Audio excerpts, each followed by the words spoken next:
একটা দাবি ছিল যে উপ-উপাচার্য মহোদয়ের পদত্যাগ। এই ব্যাপারে আপনাদের সাথে কোনো কথা হয়েছে কিনা, এবং মানে পদত্যাগ বা অপসারণ যে প্রক্রিয়াই হোক আপনারা কি আলোচনা করেছেন?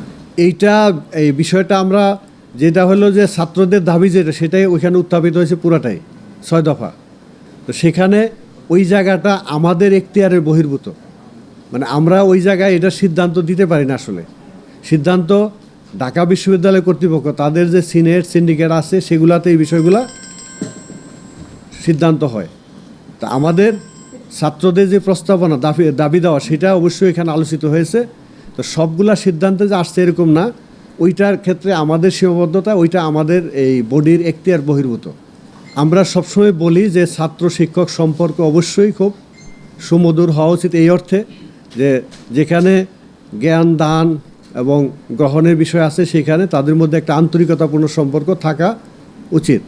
এখন আমাদের ছেলেদের সাথে আমরা যেভাবে ডিল করি, ওনারা ওনাদের ছেলেদের সাথে যেভাবে ডিল করে, দুই প্রতিষ্ঠানের ছেলেদের সাথে একই রকম আচরণ হওয়া উচিত, কিন্তু সেটা তারা তাদের কীভাবে ফেস করে আমরা জানি না। আর ঘটনাটি ওদের মুখে এবং মিডিয়াতে এসেছে, সেটা হয়তো আপনারাও দেখেছেন। তা আমি যেটা বলবো যে এটা অনাকাঙ্ক্ষিত, এরকম অনভিপ্রেত ঘটনা কারোর জন্যই কাম্য না। না না না এই দুই বিশ্ববিদ্যালয়ের বাইরে, না জাতীয় বিশ্ববিদ্যালয় না ঢাকা বিশ্ববিদ্যালয়, এর বাইরে তারা একটা অবশ্যই সুচিন্তিত মত দিবেন।